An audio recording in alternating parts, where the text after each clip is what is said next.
Hey students, so let's look at this last section of chapter 4, which is 4-8, quadratic inequalities. I explained this in the previous chapter so if you go to 4-7, you'll see an explanation of the quadratic inequalities. But I wanted you to have it here so that if you wanted to copy it for your notes, you can just press pause. So let's go ahead and look at your packet. So your packet starts off with examples. This is section 4-8, quadratic inequalities. And so if you look at slide 12, you'll see an actual inequality, y greater than x squared minus 3x plus 2. Once we graph it, you need to shade some kind of region, right? And so if you notice as they go along, the region that they're talking about is the region up here. So if you want to test it. Remember, like I mentioned with in the notes, you have to test it with a point. So you substitute x is equal to 1, and then you substitute y is equal to 2. And if that point happens to satisfy the equation, then that is a point in the region. So now you can shade that region. So let's look at this example here. Y less than that equation, automatically I know the y-intercept is going to be here at 2, because that number tells me where it crosses, and sure enough, if you look at the graph there, it crosses at 2, and it's negative, so I know the parabola is going to be facing downward. Well, I'm looking for a y that's less than that thing, so if the y-intercept is there, all the y's less are here, down here, so guess what? I'm going to be shading this region. Now, grab a point, like something like, it looks like 0, 0 is inside there, or x is 0, y is or x is 1, y is 1. You can try those to test it. If it turns out to be true, then you have found the region that you're looking for. So there you'll have some more examples and practice problems in the information here. And so sometimes when they tell you, look at this, like here, solve it algebraically, you solve for x, and then you'll find, just like we had done several sections ago, on how to find all the x's such that they satisfy this equation or inequality that's going on. So let's go ahead and look at your study guide and intervention. So if you notice, it is asking you to graph the inequalities.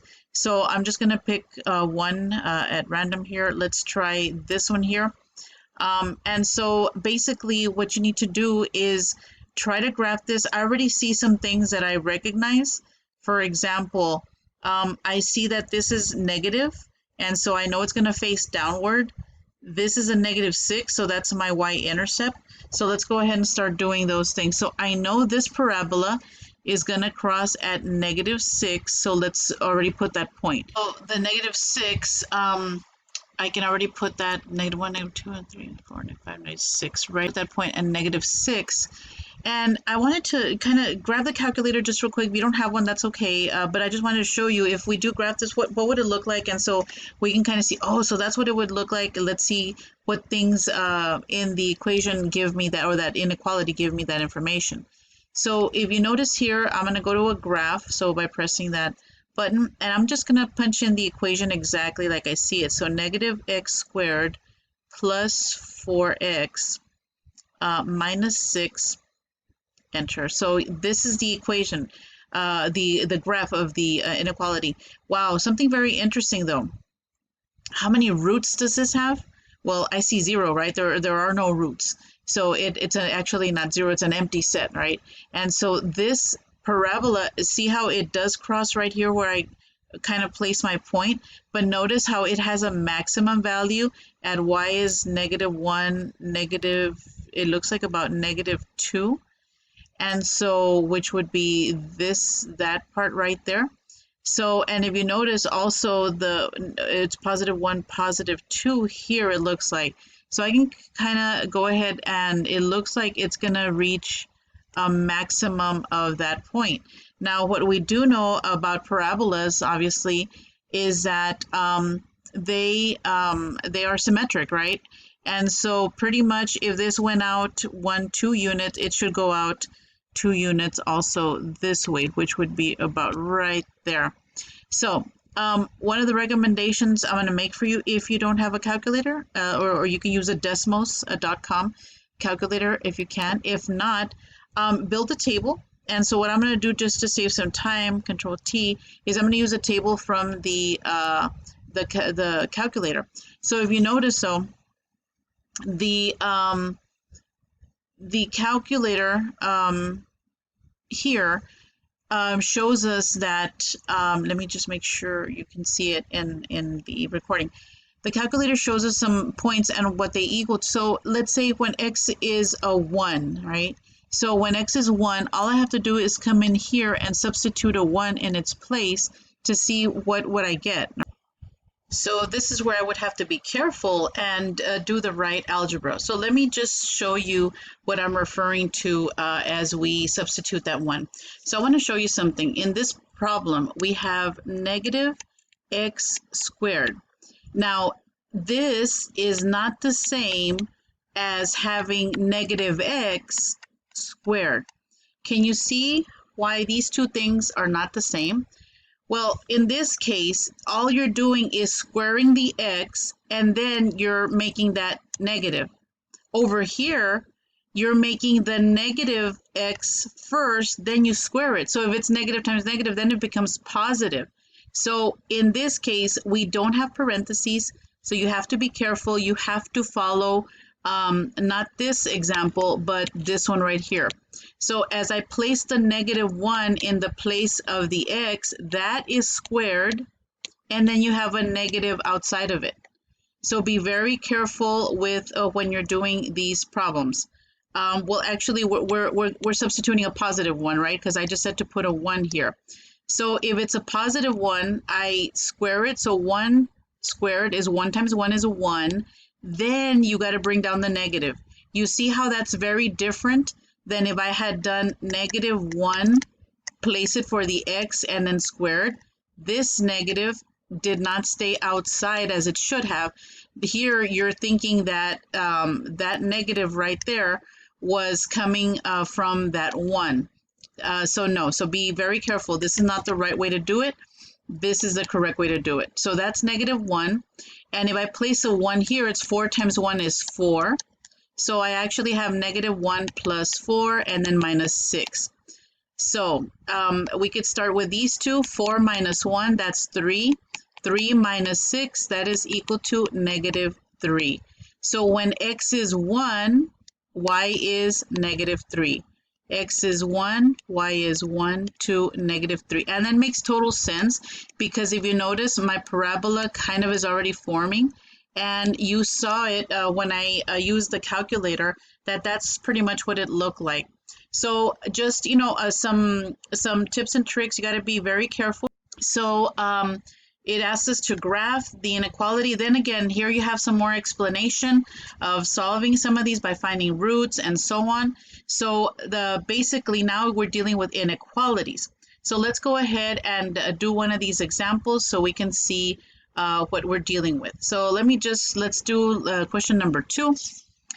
So in this particular case, I already see something really nice. It looks like a perfect root, perhaps. So isn't this the only way to get x squared is x times x, so that's easy. Now we say how many ways can we do to multiply to get negative 16?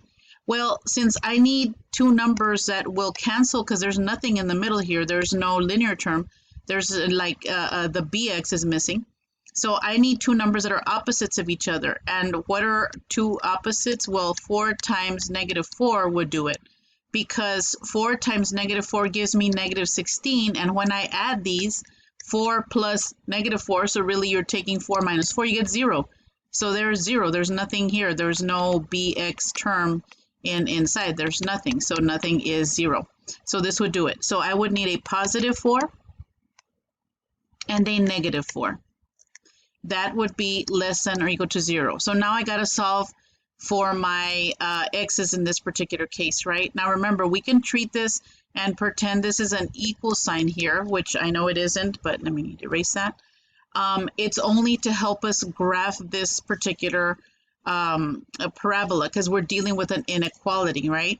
So it looks like in this particular case, my x is going to be less than -4. And the other possibility is your x is less than +4. Okay, so all I did was try to solve each for each side. So you would have x plus 4 is less than 0. And then I just move the 4 over, that's -4. So then x is less than -4. That's how I got these right here. Okay, and you do the same for the other side. So now, once I have those that I need, then I can go ahead and graph this. Now let me just show you real quick, just to prove to you these points are the valid ones. I'm going to turn on the calculator. So let's look at the calculator and try to graph this to see what it would look like. So it's already on. So now I want you to notice something. If you have access to this calculator or if you use the decimals, you can always graph inequalities as well. So let me show you how to do that. See how instead of an equal sign, I need to install this feature right here, which is you go back, delete, and here it is. So y is, let's see what in this case. Well, in this particular inequality, it's like having the y right here.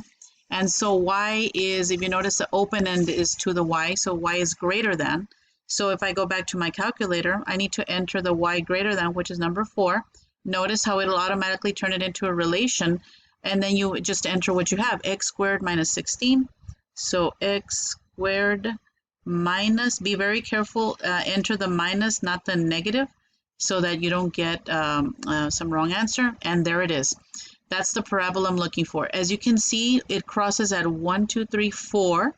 And it also crosses at -4, which is what we had predicted. So if the whole point is for you to graph this thing, I know that I have to mark in some way 1, 2, 3, 4, and -1, -2, -3, -4. So these are my zeros because I solved it with vectoring. And I know that my parabola goes down here somewhere. Now, let me see what that spot is, or the spot where the vertex is at. I can continue. Remember, we can calculate it also using the axis of symmetry, and so on and so forth. Let me see how far the vertex goes if I calculate the axis of symmetry. If you'll recall, the axis of symmetry is using the x is equal to -b on top of 2a, right? So what is b? Well, in this particular case, b, there is no b, right? So that would be 0 divided by 2 times a, and a is 1. So 2 times 1 is 2. So actually, my x value for the vertex would be 0, yay, which is pretty good, because then I know now my vertex is going to be at 0, comma, now we just have to solve for y. So you could do it in 2 ways. Obviously, come in here, substitute x is 0, and it'll be a little bit of work that you have to do to go ahead and solve that, because the problem is when you enter x is 0 here, what's going to happen? Well, you're going to end up with -16 less than 0, which is true. However, you're going to have to find the actual y-intercept, which is the -16, right? So let me go ahead and get the calculator again. And so all I have to do is just kind of check all the way down here at what point I'm at. And if you notice, 18 is here, so 17, 16, as we had surmised, because remember, this is your y-intercept, so this would be -16. So in my graph, yikes, 16. Of course, when you do this, try to be as neat as you can, and that way you get a more accurate picture. So in solving, I could do many, many things. I find when you solve, they're asking you to, of course, find the roots and that kind of stuff. But in this case, they're asking you to solve the inequality, right? So we have to deal with where is this greater or less than. Well, if you saw in the calculator, it already shows us, remember, here you're looking for, and I like to have it where the variable, like here's a 0, right? So I like to have that y is greater than x squared minus 16 because it really helps me. If the leading y is in the front, I can see greater than this stuff, and this stuff, here's my y that is generated from that expression there. And so where are the y's that are greater than that one that I already found down here? Well, they're all over inside this area. So that is where the graph is greater. And like I said, it verifies with what the calculator shows us. Now, if I wanted to actually show it with algebra, like how would you prove that this is the correct area we're looking for? Well, all you have to do is substitute a point. And so let's try, why not the origin, 0, 0. Is 0, 0 inside this and makes it a true statement? Well, let's find out. So x squared minus 16 is less than 0. So why don't we substitute for the x, I place a 0. And remember, I have to treat this like, so this is 0 squared minus 16 is less than 0. And so if I work this out, well, check this out. 0 is nothing because 0 squared is just plain 0, right? So you really just have negative 16 is less than 0, which is a true statement. Therefore, 0, 0 is a point there. Now you could test another point. Say, for example, if you wanted to, and I'm running out of space, so I'm just going to do it up here. So this is the original equation that we had, right? And so we want to test, okay, so why don't I test this point down here, negative 17. So in this case, the point is x is 0, y is negative 17. And it would be like if my graph would continue like that, right? So all the points and so on. So if I replace those numbers up here, so I have up here negative 17 is greater than x is 0, 0 squared cancels out that. Wait a minute, is negative 17 greater than negative 16? That is so wrong. That does not exist. So therefore, that point is not a member of the inequality. Can you see how it's outside? So I know for sure that the shaded region has to be that area right there.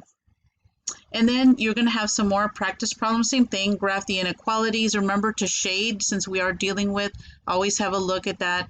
If it says greater than, of course, you usually shade the top part of it. If it says less than, you shade the bottom. You test the point just to make sure. Also remember, if you have like an equal here, then your line for the parabola is solid. If you don't have an equal, then you're going to do dots, so a dotted line. Of course, and then you continue solving some more inequalities that are here.